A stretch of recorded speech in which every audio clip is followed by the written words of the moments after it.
Good morning. Medyo late na yun. Maayong buntag sa tanan nga mga kaigsuonan, Luzon, Visayas, ug Mindanao. Good morning. So, padayon ko nga magpaambit karon sa pulong sa Ginoo. Mga igsuon, ang istorya karon nga akong ipaambit dinhi sa suwat sa maghuhukom. Istorya kini ni Jepta. Kini si Jepta, usa ka tawo nga gipili sa Ginoo apan lisod ang sitwasyon sa iya sa pagpili sa iya. Mga igsuon ang iyang istorya dinhi sa Kapitulo 10, sugod 16. Dili na ako na siya hotdon og basa tungod kay taas ang iyang istorya. Apan kini si Jepta mo'y nahimong bida dinhi sa maong istorya. Dili ko lang ni hotdon. Mato pa dinhi sa Kapitulo 11. Tungod kay kini si Jepta, daghan ni siya og mga igsuon sa lain nga inahan. So, para masabtan ako lang basahon ang ubang istorya niya before na ako nitagaan og istorya ang iyang kinabuhi. Mato pa dinhi sa Kapitulo 11:1, ato ba si Jepta nga taga-Gilead usa ka maisog nga sundalo. Ang iyang amahan nga si Gilead og ang iyang inahan usa ka daotang babae. Si Gilead may lain usab nga mga anak sa iyang asawa og sa dagko na ang iyang mga anak gihinginlan nila si Jepta og giingnan. Wala kay mapanunod sa atong amahan kay anak ka man sa laing babae. So anak siya sa pinaangkan. Mingkagiw si Jepta gikan siyang mga igsuon og mipuyo dito sa yuta sa tub. Unya nadani niya ang mga taong walay bili. Sa pagsunod kaniya, wala madugay ang mga Amonihanon nakigubat sa Israel. Pagkahitabo niini, ang mga pangulo sa Gilead nangadto aron pagkuha kang Jepta gikan sa yuta sa tub. Mao na ni ilang gihinginlan, ila na pong gikuha. Giingnan nila siya, pauli sa ato aron ikaw mo'y mangulo kanamo sa pagpakig-away batok sa mga Amonihanon. Apan mitubag si Jepta, ipangaingon kog nagdumot kamo kanako, gihinginlan ako gikan sa balay sa akong amahan nganong nanganhiman kamo aron sa karon nga nagkalisod-lisod na kamo. Sila miingon kang Jepta, bidangop kami kanimo aron karon tungod kay gusto kami nga mukuyog ka kanamo sa pagpakig-away batok sa mga Amonihanon ug sa pagpangulo sa tanang katawhan sa Gilead. Si Jepta miingon kanila, kung dadon ninyo ako sa ato aron sa pagpakig-away sa mga Amonihanon ug padag-on ako sa Ginoo, ako na ang inyuhang pangulo. Ang mga pangulo nanubag, tumano namo ang imong giingon, ang Ginoo mo'y atong saksi. Kutob sa 9. Ako lang nilaktawan og basa ning uban para madali na to ang maong istorya. Sa laktod nga pagkasulti, mga igsuon, kutob nga rin sa versikulo 33 atong makita nga si Jepta maoy nangulo sa pagpakig-away.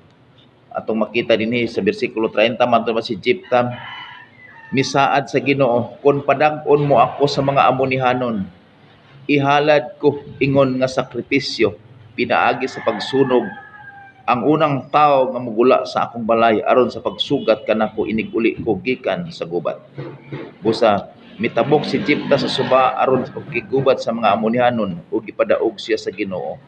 Misulong siya kanila gikan sa Arnor ngadto sa dapit libot sa minit 20 ka syudad ang tanan hangtod sa Abel Kiramim.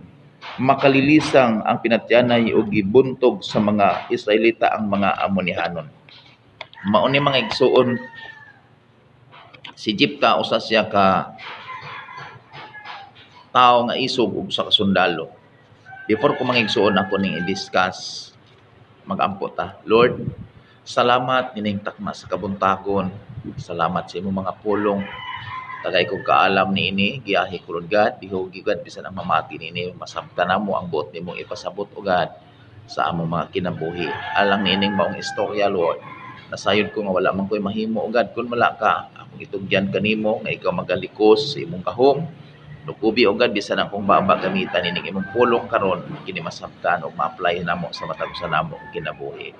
Dalaygon kas walay katapusan Lord God bisan ang tanan nga magapamati nini imong panlanginan in the name of Jesus Christ. Amen. Usbon ko good morning sa tanan nga mga kaigsuonan. Mga igsuon kini si Jepta mura ba og anak siya sa gawas. Apan si Jepta sa diha nga ang iyang mga igsuon murag dili ganahan sama sa tagsa ka pamilya karon pagdunagan ni anak sa gawas. Daog-daogon dili sila ganahan. Apan si Jepta mga igsuon atong nakita nga usa siya ka taong isog. So ang kaisog di ay dako gamit. Apan kun tarungon paggamit. So sa laktod nga pagkasulti gihinginlan siya siyang mga igsuon, giingnan siya wala kay mapanunod dinhi. Tungod kay si Jepta dili man gid nila pure nga igsuon kun dili anak sa lain nga babae pinaangkan ni Glid ang iyang amahan. So sa laktod nga pagkasulti nilaya si Jepta mga igsuon. Sa dihang nilaya siya nagkalisod-lisod ang iyang mga igsuon. Sa dihang nagkalisod-lisod tungod kay gisulong sila nangita sila sa kang Jepta. So sa dihang ilang gipangita si Jepta ilahang nakitan. So ilahang giingnan nga pauli sa ato kay ikaw na'y mahimo namong pangulo. Sumatod pa ni Jepta. Pagi pa kaingon ko og nagdumot mo nako. Sa laktod nga pagkasulti gipalayas ko ninyo nya karon inyo kong pangitaon murag inana nga pagkasulti. So sa laktod nga pagkasulti giingnan ni Jepta kun padag-on ko sa Ginoo, ako na ba ang inyong pangulo? Ako na ang labaw? Sumatod pa sa mga tao, nga mga pangulo dito sa ilaha. Ang Ginoo mo itong saksi nga ikaw na mo'y among pangulo. So mga igsuon, nagmadaugon si Jepta tungod kay si Jepta na nihimo siya og pakigsaad sa Ginoo. Ang iyahang gihimong pagpakigsaad diha sa Ginoo, matud pa niya kun padag-on lang kunimo niining daghan nga mga kaaway. 20 ka syudad ang iyahang gipildi. Matud pa niya sa iyahang panaad apan wala man magkuan ang Ginoo nga mohimo siya panaad apan dili man gud mahimo kun dita mohimo pakigsaad sa Ginoo. Kung gusto ganitang magmadaugon sa unsa man nga kumbati ang atong giagian sama ni Jepta, mohimo tag pagpakigsaad sa Ginoo. Dili pagpakigsaad nga makadaot kun dili pagpakigsaad nga makaayo. Mao na mangigsuon nga ang gihimo niyang pagpakigsaad ang gipromise sa Ginoo kun padag-on lang kunimo 20 ka syudad nga mga Amonihanon ang iyahang giatake, daghan nga mga syudad. Matud pa niya kun padag-on lang kunimo inig-uli nako sa amo ang unang mogawas sa akong balay, akong ihalad. Matud pa niya dinhi sa bersikulo 34. Sa pag-uli ni Jepta sa Mispa, gisugat siya siyang anak nga babae nga nagsayaw ug nagtugtog sa tambor. Bugtong siyang anak ni Jepta. Sa pagkakita ni Jepta kaniya, gigisi ni Jepta ang iyahang sapot tungod sa kasubo. Umiingon, "Oh, anak ko, gipasubo mo ako. Gisamaran mo ang akong kasing-kasing. Nakapanumpa ako sa Ginoo dili gayud kini mabakwi." Mao nay kinahanglan kun manumpa ta sa dili na mabakwi man pa ni Jepta. Ang anak miingon kaniya, "Kung nakapanaad ka sa Ginoo, buhata kanako ang imong giingon." Ang Ginoo motugot nga makapanimalos ka sa imong mga kaaway nga mga Amonihanon. Apan mihangyo siya siyang amahan nga hatagan siya duha ka bulan aron makasuroy siya og magsubo didto sa kabukiran uban siyang mga higala kay mamatay man siya nga ulay gituman ni Jepta ang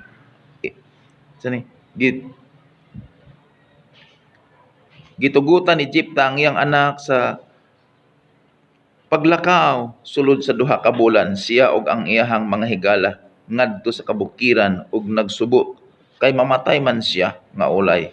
Human sa duha ka bulan mipauli siya sa ila, gibuhat ni Jepta ang gisaad niya sa Ginoo ug namatay nga ulay ang iyahang anak.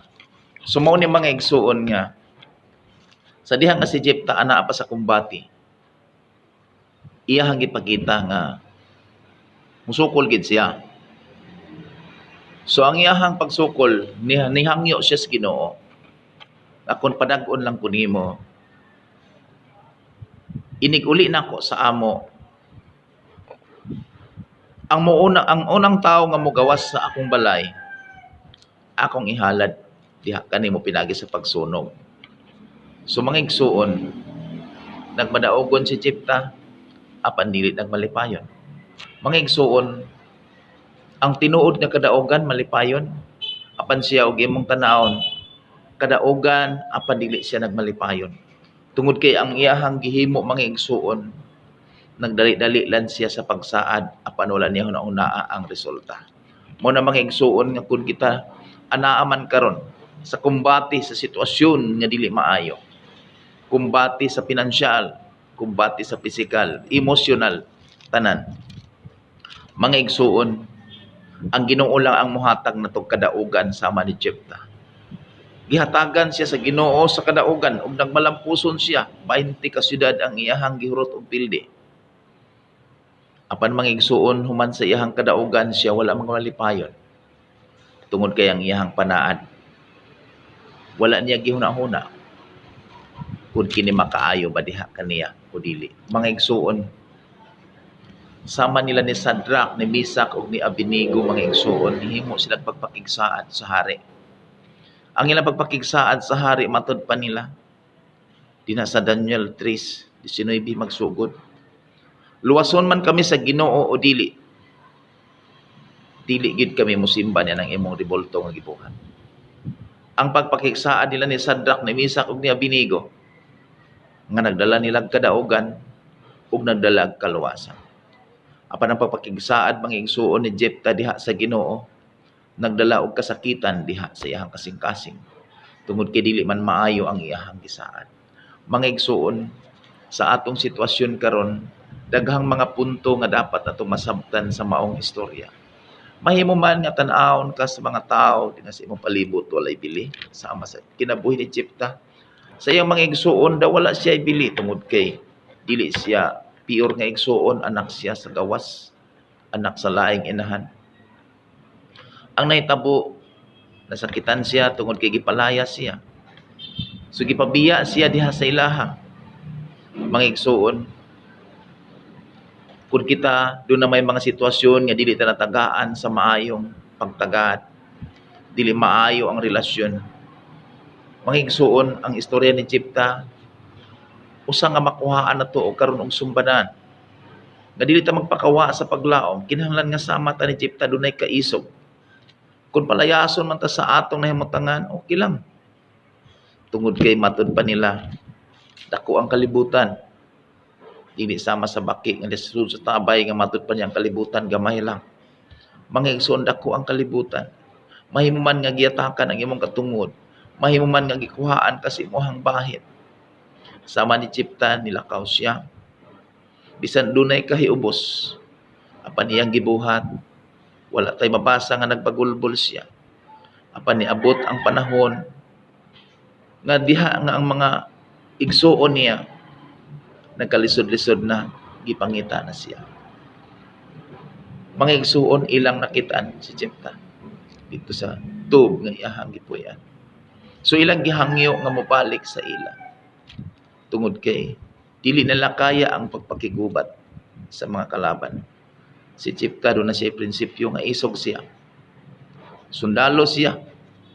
Mga igsuon, kung kita tinuod nga sundalo sa Ginoo, wala tayong gikahadlokan. So sa laktod nga pagkasulti ning kuyog siya sa iyang mga igsuon. Iya pag yung gisulti siya mga igsuon, gipakaingon kog nagdumot mo na ako kay inyo man kong gipalayas. Si Jepta walay pagdumot. Laktod nga pagkasulti ni kuyog siya. Ug iyahang gisulti daan kung unsay iyahang mahitabo, unsay iyahang posisyon kung siya pagpadaogon. So mga igsuon, sa atong sitwasyon karon, paabuton usa nato ang kalisdanan. Usa nato pangitaon ang makaluwas sa atong problema. Mga igsuon, si Jepta nagrepresentar karon sa atong Ginoo. Ayaw paabuta nga naas kalisud ka na sa kaaway. Naana ka sa padung sa kapildihan sa imong kinabuhi. Kapildihan na sa imong relasyon, emosyon, physical problem, financial problem. Panahon na sa kapildihan, Siguruhon nimo nga ang imuhang pangitaon makasulbad sama ni Jepta. Mga igsuon, before Christ si Jepta nahimong nahitabo ang iyahang sulat dinhi sa maghuhukom. Apan mga igsuon, ang atong buhi nga Dios nag-offer hantud karon. Doon na siya giingon mga igsuon, di na sa buhat 4:11 ngadto sa 12, si Jesus mao ang gisgutan sa kasulatan nga nag-ingon. Ang bato nga gisalikway ninyong mga magtutukod og balay, gisalikway siya. Nahimo hinuon nga labing mahinungdanong bato. Ang kaluwasan makaplagan lamang diha kaniya. Kay dinis kalibutan wala nay laing ngalan nga gihatag sa Dios ngadto sa katawhan nga mo'y makaluwas kanato. Mga igsuon, sa unang panahon ilang gilaoman nga si Jepta ang makaluwas silahang kalisdanan tungod silang mga kaaway. Mga igsuon, wala man tay literal nga mga kaaway karon. Wala may mga tao karon nga atong gikaaway sama sa mga igsuon ni Jepta. Apan ang atong gikaaway karon espirituhanon nga magpakig-away. Nakig-away ta karon sa kalisdanan sa panahon. Nakig-away ta sa atong tagsa ka mga panginginahanglan sa matag adlaw. Mga igsuon, wala na si Jepta kundili ang atong buhi nga Dios nga nag-offer diha kanimo ug kanako. Siya nagaingon sa suwat niya sa Isayas 55:6, dangop sa Ginoo samtang may panahon pa. Kung si Jepta gidangop man sa iyang mga igsuon, apan sa maayo pa ang sitwasyon gipalayas siya tungod kay walay bili. Apan sa diha sa panahon na sa kalisdanan ilang gipangita si Jepta. Sama sa atong sitwasyon karon kung maayo pa ang atong kahimtang dili nato gikinahanglan ang Ginoo. Apan mga igsuon, sa panahon na sa kalisdanan mahimong nag-ungaw na ang imong kinabuhi. Sa diha nga ang doktor moingon nga ang Ginoo na lang gyud mo'y bahala sa imo, sir. Ma'am, diha pa ka mangita. Siguruha nga maalsa pa ang imong mga tiil. Siguruha nga ang imong baba mabuka pa para makaabot ka kang Jepta. Kinsa ba si Jepta karon nga atong dangupon? Kinsa ba siya nga atong gikinahanglan nga mo'y mangulo sa pagpakig-away sa mga kalisdanan karon? Mao ang buhi nga Dios. Mao si Jesucristo. Iyahang gi-offer. Siya nag-ingon sa Mateo City 13 ngadto sa 14. Sa inyong pagpangita sa dalan sa kinabuhi. Iyahang gi-offer. Sulod kamo sa sigpit nga ganghaan kay lapad og sangkad ang dalan padulong sa kalaglagan ug kinigisubay sa kadaghanan. Sigpit ang dalan padulong sa kinabuhing dayon ug diutay ra makakaplang niini. Mga igsuon, ang kinabuhi ni Jepta nagrepresentar karon sa atong buhi nga Dios. Nga kung kita anaa naman sa kalisdanan, mudangop ta sa Ginoo. Sa unang panahon, ang mga Israelita nga nagrepresentar sa mga Kristohanon, kanunay silang nagkalisod-lisod sa ilang pagpakig-away tungod kay dili na sila mosimba sa atong Ginoo. Kung imong tan-aw diha sa kapitulo 10, sugod sa 6, naghimo na silang naalkalain-laing mga larawan. Nagsimba silang mga Diyos-Diyos. Dito nagsugod sila nga nangapildi. Mga igsuon, sa diha nga nangapildi na sila, nagsige na sila og kapildi silang mga kontra. Hurot-hurot na sila. Nidangop sila kang Jepta. Mao na mga igsuon nga ang istorya sa maghuhukom sa kinabuhi ni Jepta. Nagrepresentar sa matag usa ka tawo karon. Kung anaa ka man sa pagpakigsangka sa problema, pangitaa ang Jepta sa imong kinabuhi. Kinsa ba si Jepta sa imong kinabuhi karon? Yes, wala na si Jepta. Apan ang Ginoo anaa. Siya nagiingon siyang mga pulong. Anaa siya sa tanang dapit. Iyang giingon diha mga igsuon sa Jeremias 33:3. Tawgan ninyo ako kay tubagon ko kamo. Ug ipakita ko kaninyo ang mga katingalahang butang nga wala ninyo masayri. Mga igsuon, dangop sa Ginoo samtang may panahon pa. Kung ang mga tao, mga igsuon sa Israel sa unang panahon, nakahuna-una sa pagdangop sa kang Jepta sa panahon sa kalisdanan. Kung sa imong kalisdanan karon, kung sa may imong dangupan, Mao na ni siyang panahon nga mudangop ta sa Ginoo.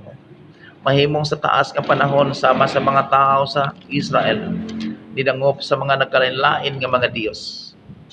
Apan sila wala magmadaogon, nangapil di sila. Apan mangigsuon, dunay tinuod nga manluluwas. Dili man si Jepta, kundi mao si Jesucristo.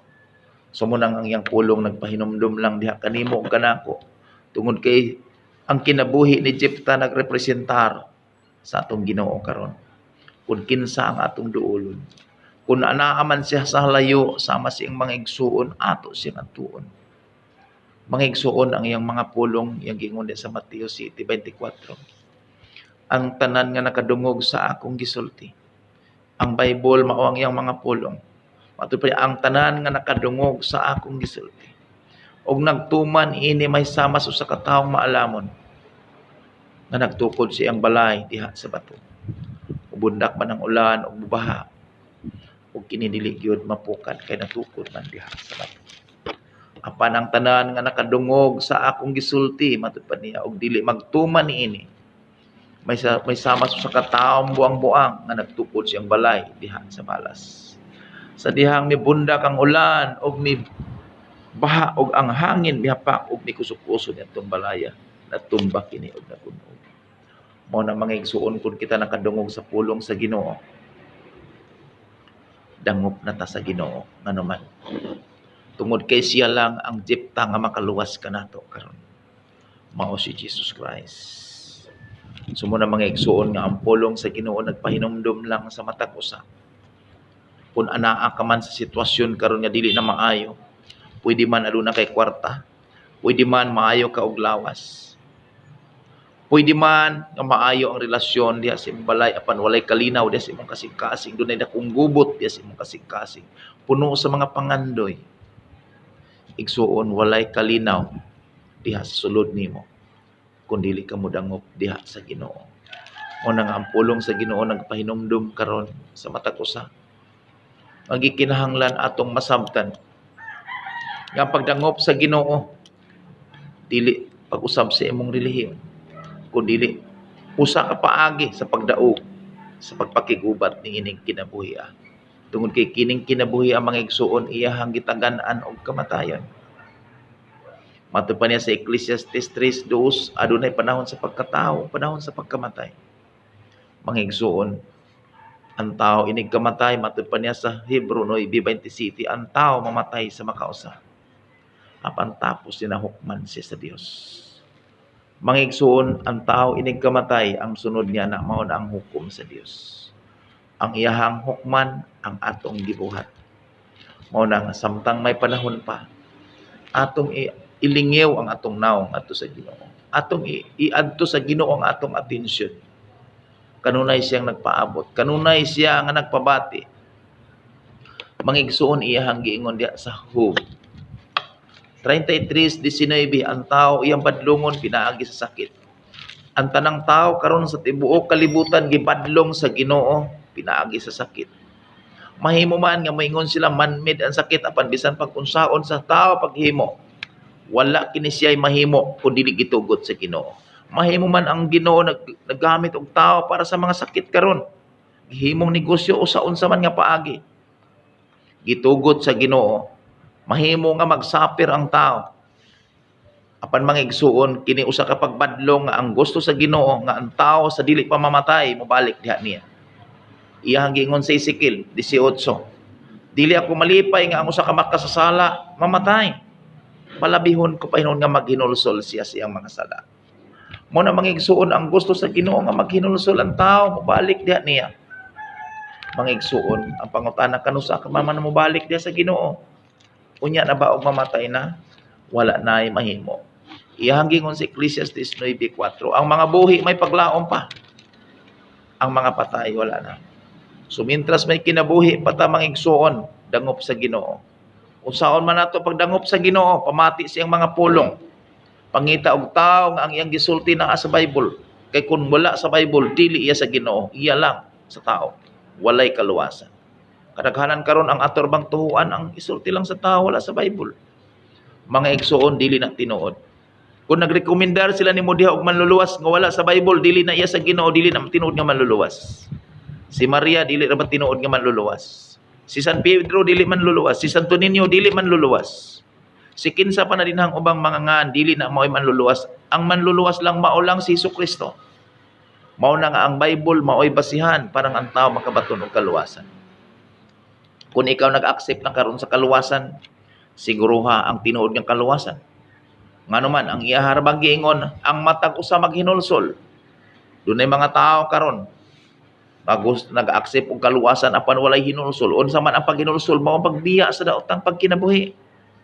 Og magpabautismo sa pangalan ni Jesucristo aron mapasaylong sala. Matod pa niya madawat ang gasa sa Dios kamong Espiritu Santo. Mga igsuon, walay kapasaylohan ang sala kun way bautismo. Kung dunay bautismo walay hinulsol, wala gihapoy kapasaylohan. Ngano man, iyahang giingon mga igsuon, matud pa niya diha sa 1 Korinto 15, 1 ngadto sa 2, maluwas kas maing balita. Kung magpabilin kang malig-on, gawas kung taphaw lang ang imong pagtuo. Malig-on nga pagtuo yang gikinahanglan. Ingon niya ang Santiago ni matud pa 2:17, ingon niya ang pagtuo patay kung walay binuhatan. Ang pagtuo nga gikinahanglan kanang adunay binuhatan. Unang iyang giingon mga igsuon diha sa Mateo 3:8, ipakita sa inyong buhat nga kamo naghinulsol na kamo. Mga igsuon, ti mailhan nga ikaw nag-alagad sa Ginoo, imong gialagaran ang Ginoo, adunay paghinulsol. So alang sa tanan akong mga kaigsuonan nga nagapamati karon, ako manghinaot nga naatay gamay nasabtan sa istorya sa kinabuhi ni Jephthah. Si Jephthah nga nagrepresentar sa atong panahon karon nga mao si Jesus Christ. Sa panahon sa Israel mga igsuon before Christ, si Jephthah lang ang gigamit siyang mga igsuon para makabaton og kaluwasan. Sama ni Jose sa unang panahon, siya ang gigamit sa Ginoo para ang iyang mga igsuon makabaton og kaluwasan. Nahitabo nga ang bati nga kinabuhi nga nidangat sa kang Jose nahimong nagdalag kaluwasan sa tibuok niyang pamilya. Sama sa atong sitwasyon karon, makabaton lang kitag tinuod nga kaluwasan kung kita modangop diha sa Ginoo. So alang sa tanan nga nagtanaw, ako manghinaot nga natay gamay nasabtan sa tanan nga akong mga amigo ug ang tanan nga nakaila kanako. Ug sa akong mga kaigsuonan kauban dinhi sa simbahan, Household of God, Philippines. Good morning, Sister Luis Jean Ortiga. Sa akong uyuan dito sa Manila, David Suan, good morning. Salamat sa imong pagtanaw. Brother Francis Artesoyla, good morning. John Lloyd, good morning. Kagawad Helbert Nihana, good morning. Anthony Pipida, good morning. Randy Pahileno, good morning. Og sa tanan pa nga magatanaw niini, good morning. Ako manghinaot na naatay nasabtan tungod kay ang pulong sa Ginoo kanunay nagpahinumdum diha sa matag usa.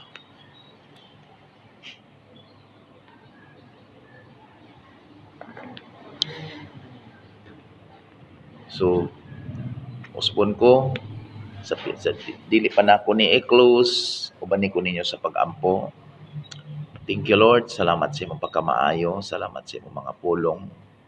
Salamat bisan sa tanan nga nagatanaw nini o God, imo silang panalanginan. Wala naman si Jephthah Lord God nga nahimong nakaluwas sa iyang pamilya ug sa tanang katawhan sa Israel. Apan sa among panahon karon, anaaman kami Lord God sa tanang kalisdanan nga halos pildihon kami. Nasayod kami Lord God nga magbadaogon kami kun kami mudangop diha kanimo. Salamat bisan sa tanan nga mga kaigsuonan nga magatanaw ug magapamati niini. Himuha ug God nga mag-aghat kanila sa pagdangop diha kanimo. Ikaw nagaingon nga dili ka gusto nga dunay usang malaglag kun dili ang tanan makabaton sa paghinulsol. Lord, salamat sa kaygayonan. Salamat sa panahon. Takos ka na akong pasalamatan ining tanan. In Jesus name. Amen. So, usbon ko good morning sa tanan. Sa tanan nga mga kaigsuonan. Invite ta mo sa pag-subscribe sa atong YouTube channel, Pastor GR Suan. Usbon ko, God bless sa tanan. Bye-bye.